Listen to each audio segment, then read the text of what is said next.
Tekken has created a variety of fascinating characters over the years, each with its own unique personality. And throughout the years, as the games and other media have continued to build on the story, we have seen many different iterations of these characters. Ogre is one such personality. Ancient Aztecs revered the god of fighting, in reference to Ogre, a weapon of war left on Earth by extraterrestrials. He possesses the power to devour other people's souls and their fighting prowess in order to grow stronger. Ogre is actually a sentient being by the name of Toshin, despite occasionally appearing to resemble a wild beast. So without further ado, let's jump right into the video to learn more about the mighty Ogre. Before we get into our explanation, we have a very small request. If you like our content, please support us by subscribing to our channel. This is a small click for you, but for us, it means an awful lot. Thank you. Let's begin.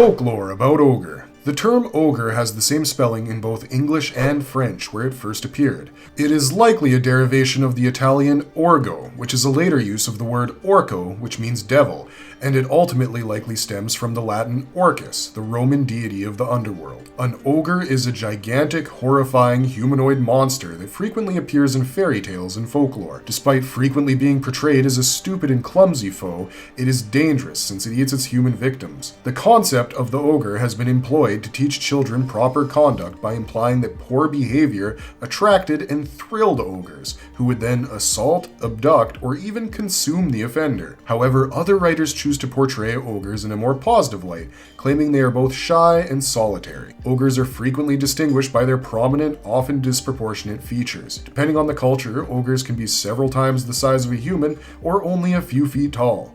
They are typically solidly built, with rounded heads, a large stomach, and abundant and fuzzy hair and beard. They frequently have big mouths full of prominent teeth and are distinguishable for their ugliness.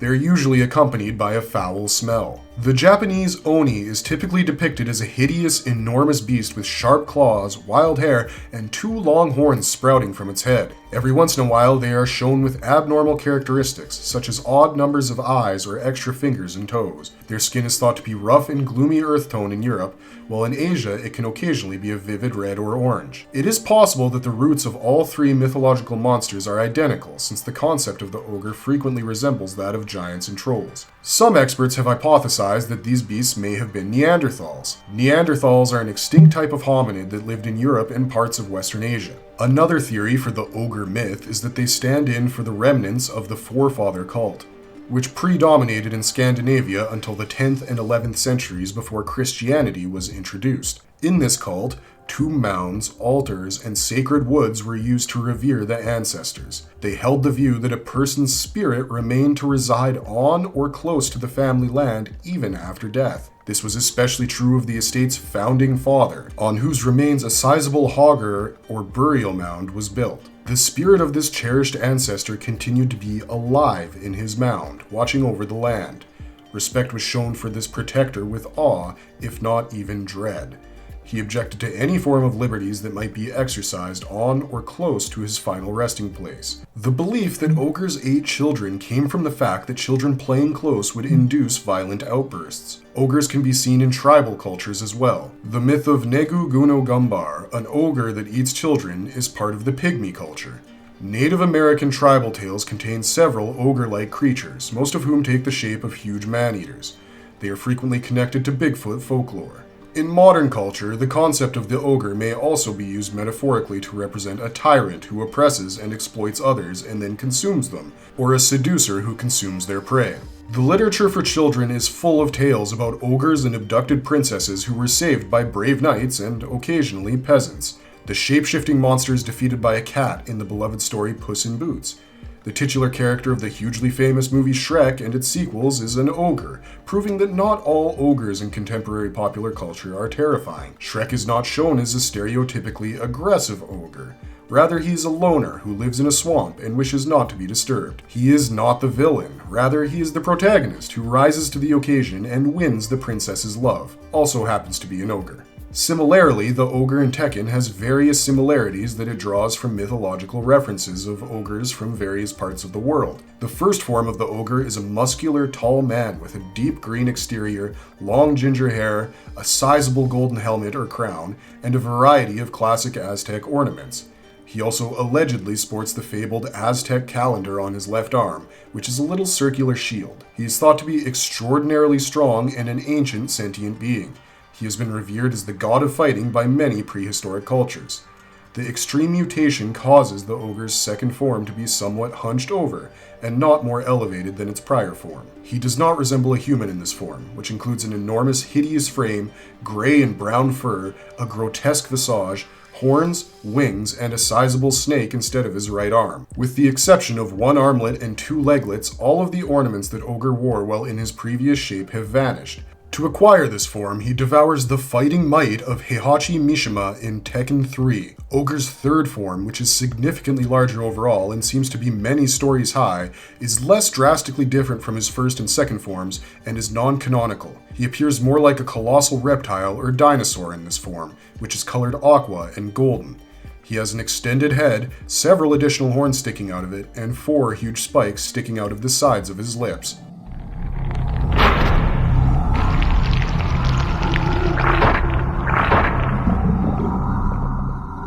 How a weapon turns into a terrifying soul-eating monster. The history of the ogre dates back to 14th century Aztec civilization.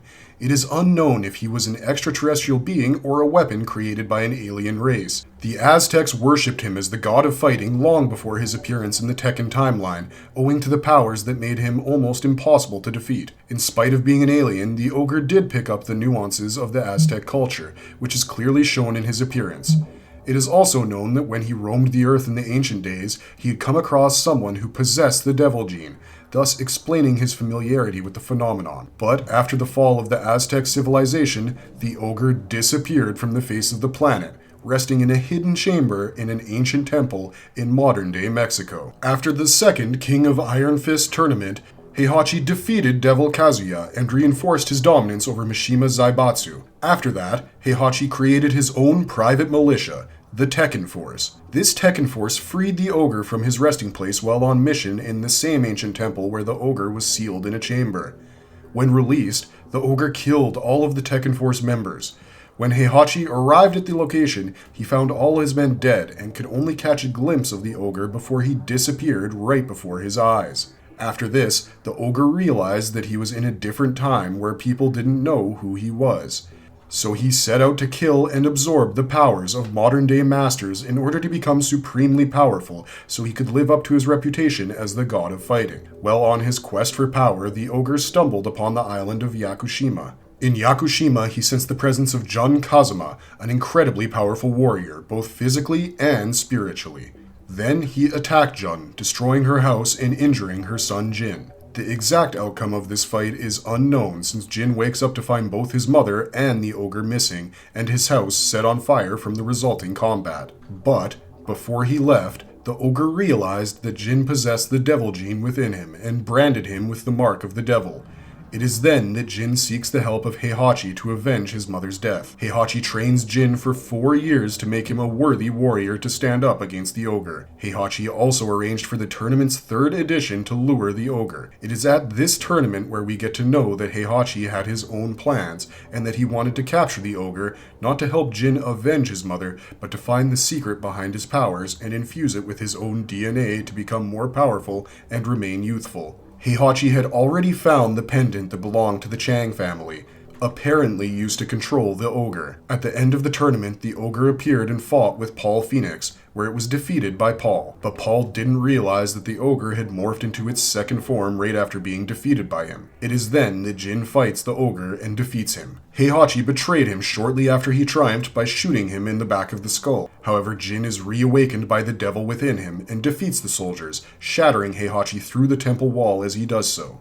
Heihachi, who made it through the fall, watches as Jin grows black feathered wings and soars into the darkness. After Ogre died in the tournament, the Mishima Zaibatsu collected samples of his blood and tissue in order to infuse them with Heihachi's DNA to make him more powerful. But the experiment fails, as Heihachi's blood lacks the required devil gene. For this reason, he arranges the fourth rendition of the tournament to lure Jin and Kazuya, both of whom possess the devil gene. After the tournament, Jin receives information that his mother is still alive at G Corporation when he departs the Han Maru. When Jin visits their facilities, he doesn't find any evidence of his mother there, but instead learns that the corporation has either cloned or revived the Ogre. Jin fights Ogre once more under the laboratories, among the remains of an old temple. Ogre runs to the depths of the ruins, and Jin follows closely behind. Jin comes across an enormous device that attacks him with a giant white ball among the more profound ruins. Jin accidentally shatters the seal that contains Ogre and ends up releasing him. Ogre exhibits a new transformation into his third and final form, Monstrous Ogre. Jin still succeeds and potentially eliminates Ogre once and for all, despite the Ogre's new advantages. Ogre has a direct relationship with a number of other characters in the story that is canon for the series. His existence's purpose is never explicitly stated. According to the plot of Michelle Chang in the first two iterations of the Tekken series, Heihachi and Kazuya each wanted the necklace that belonged to Michelle's family. Those games never made it clear why Kazuya or Heihachi desired the necklace, but the ending for Julia Chang in Tekken 3 shows that the necklace can handle Ogre, for which Heihachi wanted it. Whether this indicates that Kazuya and Heihachi were aware of Ogre's presence prior to Tekken 3 is uncertain. There appears to be a relationship between Ogre and the thing referred to as the Devil Gene.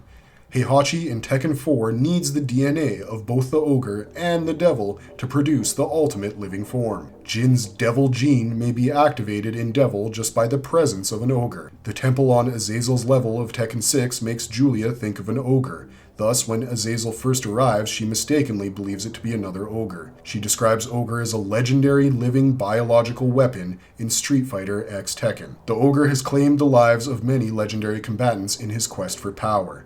There doesn't appear to be anything that the Ogre would consider an opponent or an actual rival. He is said to want nothing but to imbibe all life. Baek Do-san was attracted by the Ogre after he escaped from the ancient Aztec temple and was thought to have been dead. Baek's death is what made his student Hwoarang enter the competition to destroy Ogre, although it was later revealed in Tekken 5 that Baek lived and was in a coma for a year. The Ogre also attacked the king and devoured him. This led to a young orphan boy who was trained by the king to take up the mantle of the king. This young warrior appeared in the third King of Iron Fist tournament to find answers about the king's death and came to be known as King 2. The Ogre also devours the Devil, which only happens in a cutscene during the Tekken Tag tournament.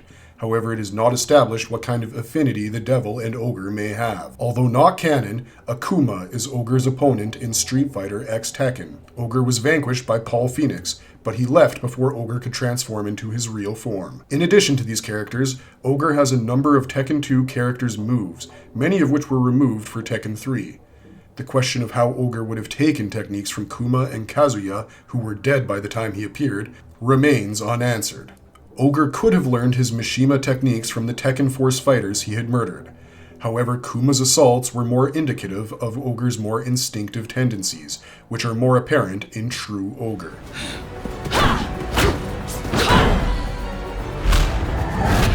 Ogre in Tekken Bloodline. The Ogre appears twice in the animated movie. In the beginning, we see Jin being chased by 3 bullies, but Jin confronts them and knocks them out. One of the boys' fathers shows up at their doorstep to seek revenge. A short while after teaching the boy's drunken father a lesson because he was trying to scare her and her son with a shattered glass bottle, the Ogre appears for the first time. Despite having received training in the Kazuma style of combat and being a skilled martial artist, Jun Kazuma finds it challenging to match the Ogre's immense fury. She strikes the Ogre several times but just manages to scrape it.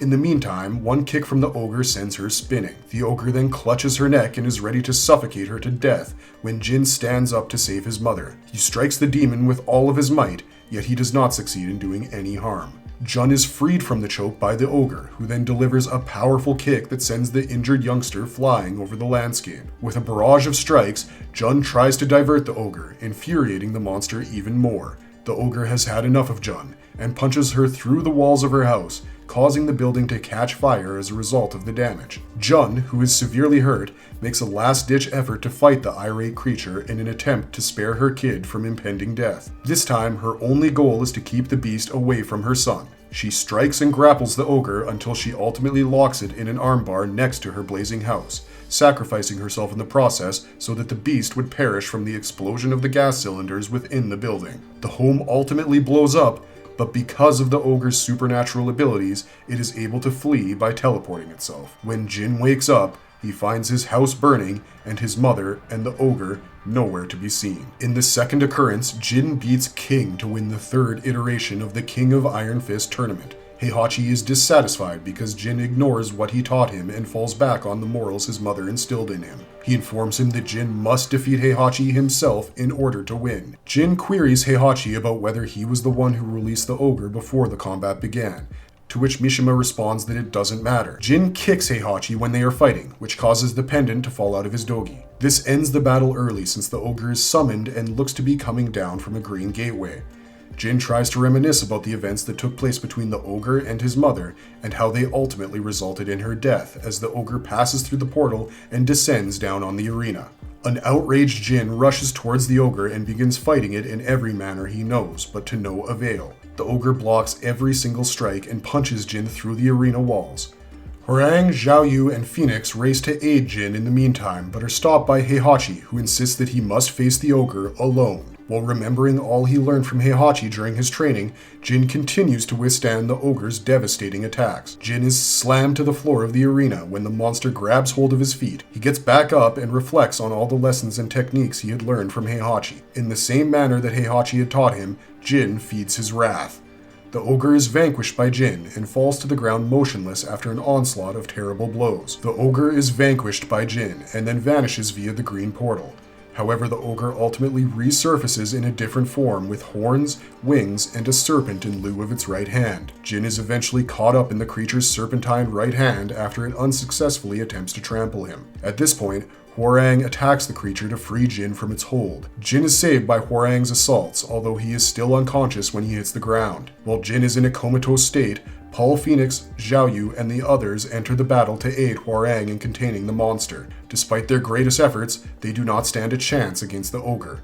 The ogre crushes Hwoarang and Phoenix with a single strike before grabbing Xiaoyu in a similar manner as how it suffocated Jun Kazuma. Jin eventually gets up on his feet, trying to recall the teachings of both his instructors. Without a choice, he uses the abilities of his devil gene to deflect the demon's blows before delivering a vicious kick that sends the ogre flying into the rubble. The ogre gets up and slams Jin with its horn, knocking him to the ground beneath a mountain of debris. Jin, however, recovers quickly and kicks the beast numerous times with great force as he comes at it. He headbutts the ogre and destroys it to put an end to the conflict once and for all, closing the green gateway as a result. The ogre then vanishes.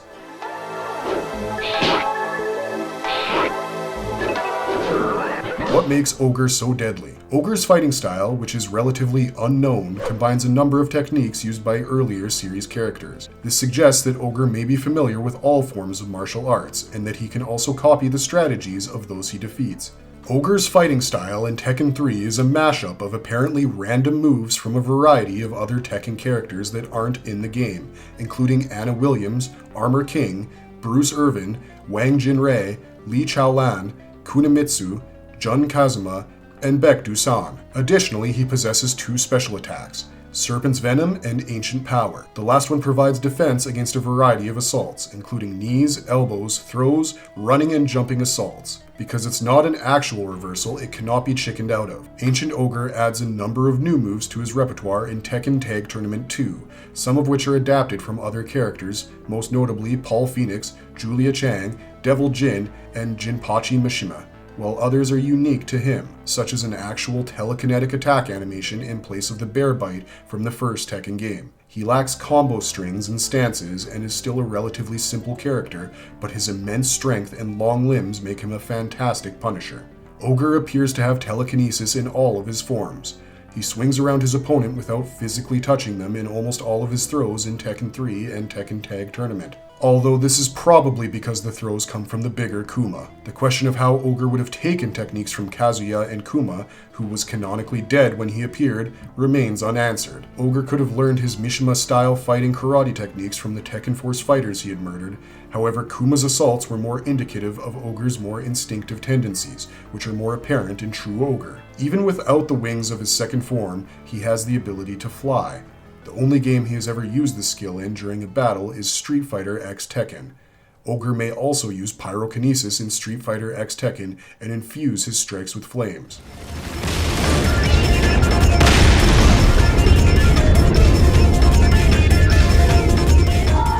Threatening appearances of Ogre in other games. Apart from the main storyline, the Ogre also appears in a few other renditions of the game. Ogre made an appearance in Tekken Tag Tournament as an unlockable character in his first 2 iterations. Jin Kazuma has been overpowered by Ogre, and it seemed as though he was about to swallow him. Jin was, however, spared by the presence of Unknown, and it appeared that Ogre and Unknown engaged in combat. Ogre made his debut as a boss character opposite Street Fighter's Akuma in the crossover fighting game Street Fighter X Tekken. Ogre hears whispers from beyond his reach in his prologue while dozing off in a hidden Aztec cavern. The sounds resemble those who created him. Ogre awakes in the shadows, as if responding to the force emanating from the Pandora, which had just been impacted in the Antarctic. "It's finally time," he says, standing up. In contrast to his appearance in Tekken 3, Ogre plays much more aggressively in this game, employing strong, long-range techniques that allow him a lot of breathing room. He can also teleport and summon the element of fire to strengthen his physical strikes. He uses a scorching punch in his super art, Hell's Inferno, to throw the opponent in the air. After attacking them with a whirling strike shrouded in darkness, he emerges from the darkness with blazing wings, a tail, and horns. Then when his opponent falls to the ground head first, he immediately crashes through the opponent and stands up. Additionally, this is Ogre's only appearance in which he uses subtitles. He uses an unidentified foreign tongue to communicate. While his initial incarnation appears in the game's console version as a downloadable character under the moniker of Ancient Ogre, his second form, True Ogre, is playable in Tekken Tag Tournament 2. In contrast to the other game endings, Ogre features a distinctive animation style. The same alien species that created Ogre makes replicas of him, and sends them on the rampage across a metropolis, obliging them all to quickly demolish the surrounding area. In the mobile iteration of the game, after Kazuya, Nina, and a third player of their choice beat the game's enemy and newcomer, Revenant, Ogre makes an appearance towards the game's conclusion in both the iOS and Android versions. After Revenant informs them that they are no match for the two of them, Ogre offers them a place at his side, but they decline the invitation before he and the latter vanish in a dark glow.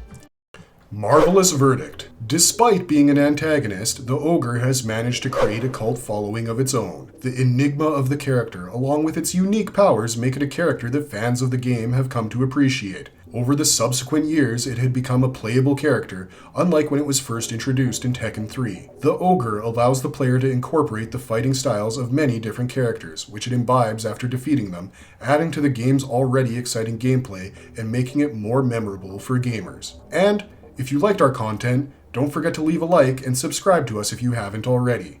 This has been Corey Whelan for Marvelous Videos. Have a good one, be safe out there, and thanks for watching.